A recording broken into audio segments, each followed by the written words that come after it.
惊爆！泽连斯基紧急反国，乌军海马斯导弹摧毁俄本土军事基地。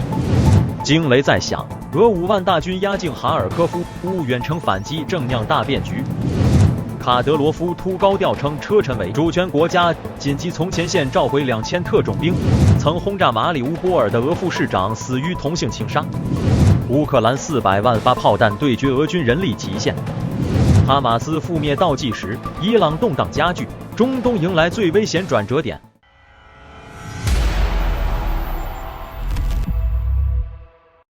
俄乌战场近日骤然升温，一连串重磅事件将战局推向新高点。德国《明镜周刊》爆出惊人消息，乌克兰总统泽连斯基原定在德国访问，但突因战线紧急变化，匆忙中断行程，并缺席欧盟委员会主席冯德莱恩的颁奖典礼。尽管乌方否认总统中途返国，但舆论普遍将此举解读为乌军面临苏梅方向的严峻战况所致。苏梅战线正成为当前最激烈的战场。多方消息指出，俄军在该方向已攻占多个前沿定居点，并正快速推进。乌军为集中力量反击，主动放弃部分薄弱阵地，并在进攻前有组织地撤离大量平民，成功避免大规模平民伤亡。根据乌克兰军事分析组织 Deep State 报告，俄军在苏梅方向集结了显著的兵力优势，并已逼近关键防线。一旦被突破，俄军可直接利用 FPV 无人机攻击苏梅市区，对当地构成严重威胁。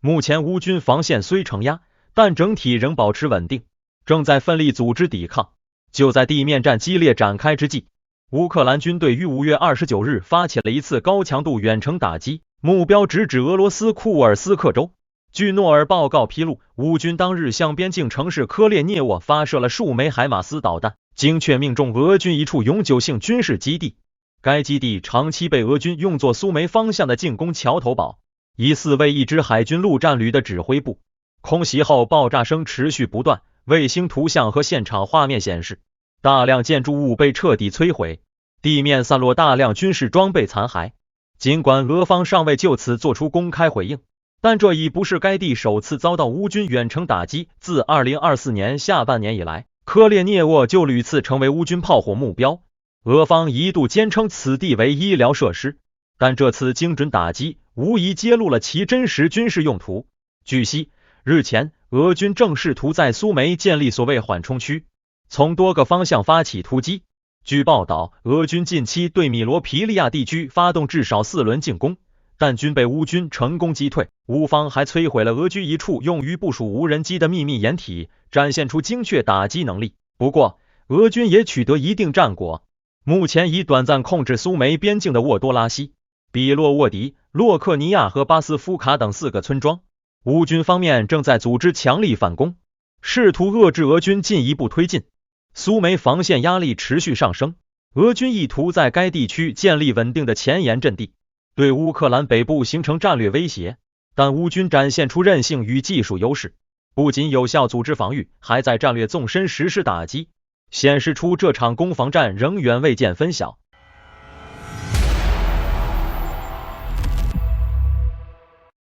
随着俄乌战争进入第1192天，战局在夏季前夕骤然升温。不仅苏梅战线陷入激战，哈尔科夫方向也正酝酿另一场冲突风暴。俄军正在这里悄然集结高达5万兵力，配合电子战设备实施隐蔽部署，企图开辟新的突破口。而乌军在远程打击和特战能力上的持续增强，正令俄罗斯承受前所未有的压力。5月27日，乌克兰军方发言人警告称，俄军在沃夫昌斯克和利普齐等方向加紧攻势，并大量部署电子干扰系统，为后续行动铺路。有分析指出，俄军正在边境林区秘密集结约5万兵力，利用地形掩护和电子战压制，企图掩盖其进攻意图，使乌军难以预警和反制。这一轮攻势表明，俄军的作战方式较战争初期已有显著进化，从盲目突击转向高效集群和技术结合，轻视其战术后果可能极其严重。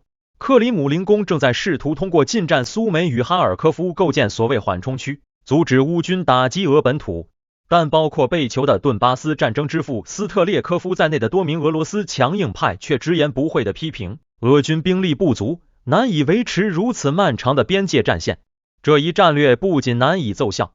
反而将俄军拖入消耗战泥潭。斯特列科夫更形容这一战略为徒劳的政治表演，因为乌克兰的导弹与无人机远程打击能力并不依赖前线，缓冲区形同虚设。面对俄军压力，乌军也展现出惊人的反击能力。乌克兰凤凰特战部队成功摧毁俄军2330式 Child 电子战系统，而第413营更是在70公里外精准命中俄军鲍里索格列布斯克负量系统。外界惊呼，乌克兰的远程打击火力正在悄然改变战场态势。与此呼应，俄国家杜马国防委员会主席卡尔塔波罗夫28日强硬放话称，如果乌克兰获得德国金牛座巡航导弹，俄军可能将打击目标扩大至德国本土。这种红线恫吓实际上反映出俄方对乌克兰军力升级的深层恐慌。尽管外界普遍关注苏梅战线，但乌方高层情报显示，俄军在苏梅方向的攻势更像是一场佯攻，当地仅爆发一场小规模战斗，主要以3-5人小组渗透行动为主。真正的主战场依然在顿巴斯，尤其是波克罗夫斯克方向的争夺最为激烈。乌军在红军村至托列斯克一线集结6个旅发起反攻，仅第33旅成功收复巴格蒂尔村，其他方向推进艰难。而俄罗斯国防部则宣称该村仍在激战中，乌军正展开逐乌清剿。乌克兰国家情报局29日宣布，天穆尔特种部队在库皮扬斯克方向取得阶段性胜利，摧毁俄军弹药库9座，火炮49门，临时渡口8处，打击俄军约439人。与此同时，乌军的远程打击持续深入莫斯科周边与俄军后方，暗示未来还将扩大袭击范围，迫使俄军被动防守。乌克兰总参发布最新战报，5月29日共爆发119场战斗，俄军发动炮击4236次，空投113枚滑翔炸弹，乌方宣称击毙俄军1140人，使其累计战损达 98.6 万人。总司令希尔斯基指出，自2025年初以来，俄军已有近20万人伤亡，近半为当场死亡或重伤不治。另一方面，联合国发布严厉报告，首次直接将俄军在赫尔松使用 FPV 无人机系统性杀害平民行为与俄罗斯国家战略挂钩，指出自去年7月起，已有超过150名乌克兰平民被蓄意杀害。外界忧心，若苏梅陷落，当地恐重演赫尔松人道惨剧。尽管战场升级，克里姆林宫仍不忘在外交场上施展和平烟雾弹。路透社披露，俄方近日向美方提出一系列看似温和的停战条件，如冻结北约扩张、解除对俄制裁，要求乌克兰保持中立等，但包括特朗普在内的美方政要集体缄默，原因简单，被骗太多次了。最新一轮伊斯坦布尔谈判将在6月2日登场，由梅金斯基率队出席。然而，外界普遍认为，这不过是刻工转移焦点的外交戏剧。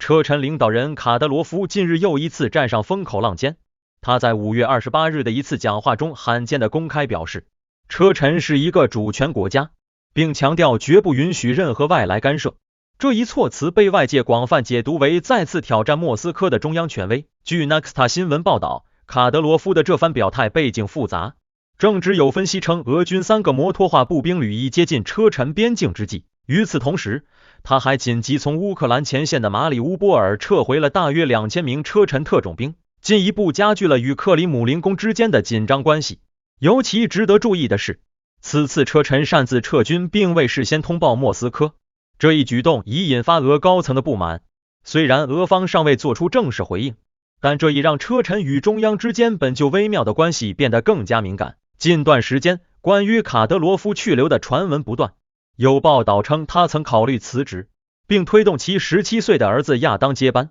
意图延续家族对车臣的统治。然而，莫斯科方面似乎并不认同这一安排，更希望逐步将车臣去家族化，纳入与其他联邦主体一样的管辖体系。与此同时，还有情报称卡德罗夫已秘密与中东国家接触，寻求政治庇护与财产安全保障，这可能对俄方与部分中东国家的关系带来潜在影响。卡德罗夫的健康状况也始终成谜，外界多次传出其病重甚至病危的消息，使整个局势更添不确定性。若他突然失势，其子亚当能否稳住局面也令人质疑。值得一提的是，乌克兰方面正在密切关注车臣局势。过去1年里，乌军已多次用无人机对车臣境内军事目标实施打击，包括特种兵训练基地和油库等关键设施。未来此类行动可能进一步升级。此外，乌克兰总理史米加尔近日也宣布，基辅将在未来1个月内获得5亿美元的国际援助资金，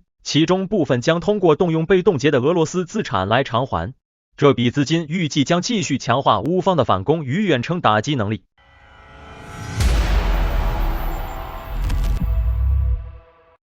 2025年5月29日凌晨1点左右，俄罗斯斯塔夫罗波尔市发生一起爆炸命案。该市第一副市长、前俄军少校扎乌尔·古尔采夫在家门口附近被一名男子引爆炸弹，当场身亡。监控视频显示，两人简短交谈后，男子引爆携带的简易爆炸装置，双双毙命。这起事件最初被斯塔夫罗波尔州州长弗拉基米罗夫定性为乌克兰纳粹分子的恐怖袭击，并称调查已展开。然而，从视频及后续信息看，情况远比官方通报复杂。乌克兰情报部门至今没有认领此次袭击，也未发表任何声明，这与其一贯在境外或占领区行动后的高调态度不符。更关键的是，这起爆炸为自杀式袭击，而非遥控爆炸或暗杀手段，手法粗糙，非常不像乌克兰特工的作风。执法机构披露，爆炸者使用的是简易爆炸装置，威力相当于300克 TNT， 没有弹片或外壳，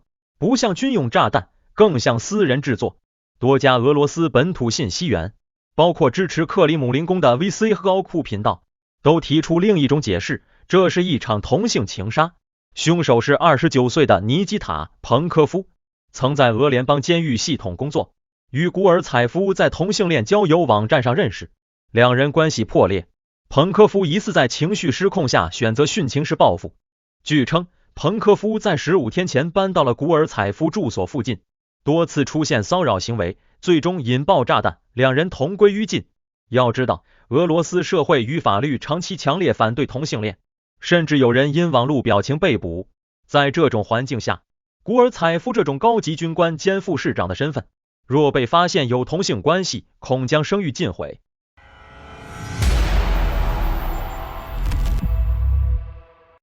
乌克兰即将在2025年迎来史无前例的炮火支援。捷克炮弹计划将提供150万发大口径炮弹，欧盟也将完成向乌克兰提供200万发的承诺，目前已交付2/3。此外，乌克兰正提升本国155毫米炮弹的年产能，目标是突破100万发。即使保守估计，加上来自其他合作方的杂项供应，乌克兰在2025年有望获得高达400万发大口径炮弹，平均每天可动用超过1万发，对俄军的任何攻势构成巨大压力。乌克兰对外情报局局长伊瓦先科指出，俄罗斯每年自产300万发炮弹，并有250到300万发来自第三国援助。然而，俄军在炮兵战术、精度与射程方面已经落后，部分战区甚至遭乌军压制。勘研情报 Oryx 数据显示，俄军迄今已损失4029辆坦克，仅有一小部分可修复，意味着即使俄军仍有重武器库存，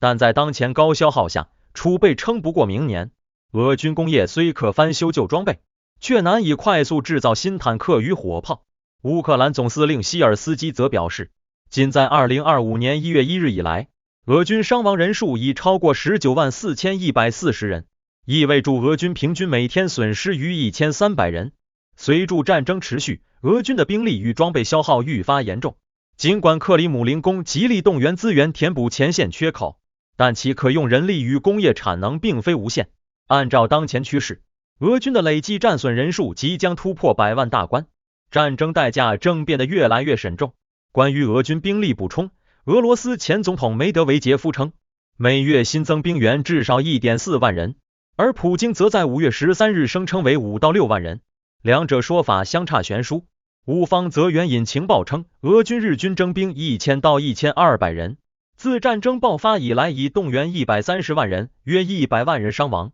华盛顿邮报则估算俄军每日伤亡达1500人，坦克储备濒临枯竭。据俄罗斯独立媒体重要新闻5月30日报道，尽管俄国防部长别洛乌索夫曾宣称，2024年签约人数达到42.7万人，俄联邦安全会议副主席梅德韦杰夫甚至夸口称人数多达45万，但来自多方统计的数字表明，真正与俄国防部签订合同的实际人数为 40.72 万人，低于官方发布的乐观数字。相较之下，2023年俄军共招募44万人，且普京在当年12月宣称，已有 61.7 万名俄军直接参与前线作战。到了2024年第4季度，征兵速度进一步减缓，每天平均仅有1700人签约，比2023年同期下降了约 1.3 倍。进入2025年，梅德韦杰夫称已有17万人签约，但即使将3年招募数据累计相加，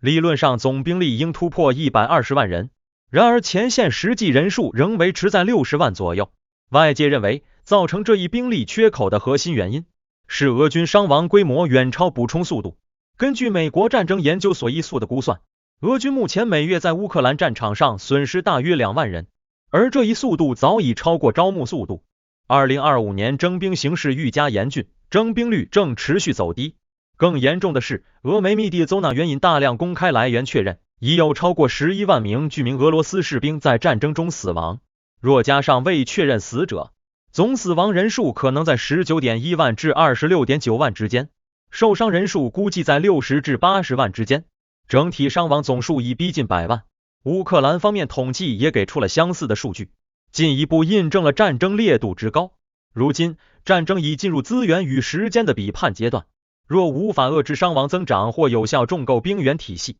俄罗斯在2025年可能将首次面临真正意义上的兵力极限考验。这场旷日持久的消耗战终究有一个极限时刻。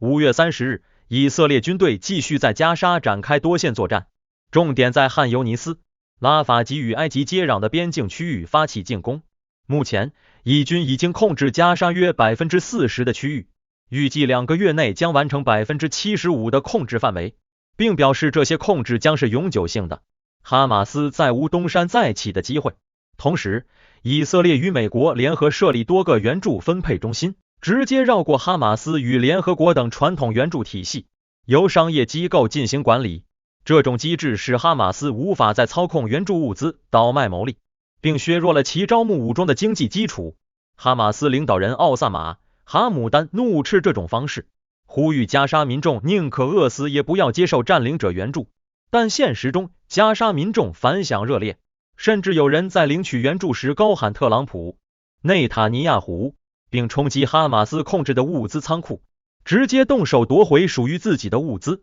联合国对此援助方式表示不满，称违反人道主义原则，但美国官员直言，以色列安全得到了保障，加沙人得到了食物，只有哈马斯一无所获。联合国在该机制中被边缘化，陷入尴尬境地。哈马斯当前正面临前所未有的危机，一方面，领导人接连被定点清除，组织军事规模不足原来的1/10，其已经失去援助控制权。加沙爆发多轮反哈马斯抗议，民众高呼驱逐哈马斯。另外，因为无法发工资、支付阵亡成员补偿，士气与组织力迅速崩塌。另一方面是，哈马斯再次拒绝美方提出的停火协议，企图翻盘却力不从心。然而，以总理内塔尼亚胡明确表态，即便哈马斯释放全部人质，战争也不会结束。下一步大规模空袭或清剿行动已在筹备中。与此同时，哈马斯背后的靠山伊朗也陷入动荡。据耶路撒冷邮报，伊朗多个城市爆发罢工浪潮，德黑兰方面尚未公开回应，但事态已蔓延至近100个城市，对中东局势影响深远。以色列伊奈的新闻报道称，以军已准备多年对伊朗核设施进行打击，行动可能且必要。美方虽频繁劝阻，但以军已具备在7小时内完成准备，随时发动攻击的能力。一名美国官员透露担忧，如果以色列突然出击，美方根本来不及劝阻，而一旦伊朗报复，美国也将被迫卷入。以色列已明确向美国分享了红线，要求伊朗彻底拆除浓缩铀设施。与此同时，美国正在拟定新协议，包含全面停止铀浓缩条款。特朗普警告，伊朗若不接受这些条件，将迎来糟糕的一天。沙特等阿拉伯国家也向伊朗发出警告，若不与美达成协议，将面临与以色列开战的风险。5月30日晚，以军对黎巴嫩真主党目标发起空袭，摧毁其恐怖基础设施及导弹发射平台。尽管双方曾于去年11月达成停火协议，但频繁互相指责违反协议。以军表示将继续阻止真主党重建武装能力。好的，感谢您一口气看到最后了，这是对我们最大的鼓励和支持。要看最全面、最及时准确的战场热点报道更新，就请每日锁定新冷战情势。如果您喜欢我们的节目，也请您点赞、留言、订阅，把视频分享出去，让更多的人看到这个节目。想要赞助我们的朋友，可以打开超级感谢打赏赞助，帮助我们能持续做出更多好节目。谢谢大家。正文